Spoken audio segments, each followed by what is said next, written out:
The first public mention of the UAP task force came in June 2020 when the Senate Intelligence Committee formally asked the Pentagon for a comprehensive analysis of the UFO mystery. Over the previous 3 years, members and staff of key committees had received closed-door briefings about startling encounters between the U.S. military and unidentified aerial phenomena, UAPs. The Senate Intelligence Chairman Marco Rubio acknowledged to Mystery Wire that lawmakers consider this to be a serious matter. This is a very simple equation for me.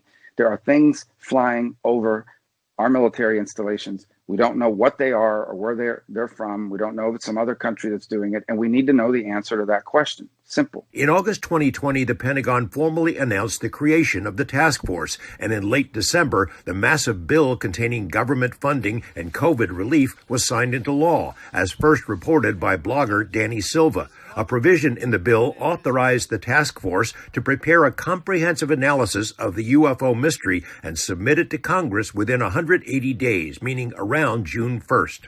Getting a straight story out of the Pentagon about its interest in UFOs has always been a challenge, and the same is true of the UAP task force. For one thing, it's not exactly a new creation. Veteran intelligence officer Lou Elizondo spent years as the program manager for ATIP, the Pentagon's previous UFO investigation. When the New York Times first revealed the existence of ATIP in December 2017, the Pentagon said the program ended in 2012 and that it didn't really have anything to do with UFOs.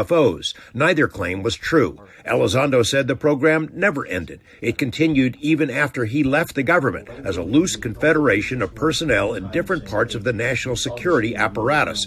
Elements of that investigation formed the basis of the newly named UAP task force.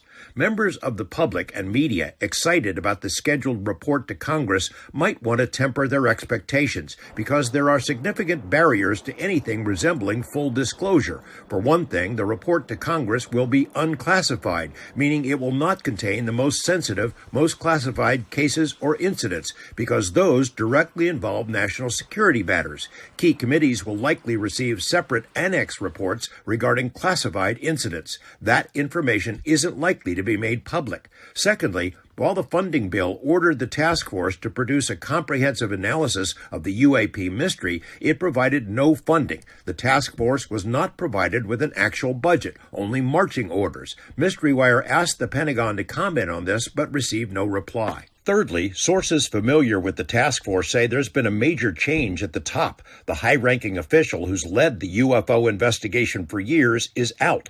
The name has not been made public, but we've learned it's the same official who's been briefing Congress since 2018 and who's been directly responsible for getting elected officials interested in the subject. The Navy assigned the official to other duties.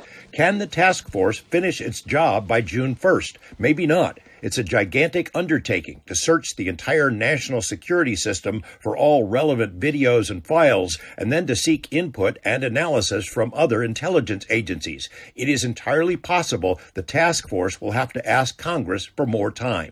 In a radio interview in late December, Lou Elizondo announced he has left To the Stars Academy, the company which coaxed him into coming forward in 2017. Also departed is veteran intelligence official Chris Mellon. Both men say they're still supportive of TTSA, but are now largely focused on behind-the-scenes work in Washington to encourage Congress and the Pentagon to move the UFO ball down the field. Elizondo cautioned the public to lower its expectations about the task force report, saying, quote, "This is a process, not an event. We're asking the U.S. government to engage in something that historically it never wanted to engage in. I think a lot of people have these false hopes that disclosure is here and all of a sudden have this huge announcement by the U.S. government. Progress is being made," Elizondo says. The task force report will be just the beginning. He hopes Congress will authorize a permanent UAP program, one that has a budget and the authority to truly investigate a perplexing mystery. For Mystery Wire, George Knapp reporting.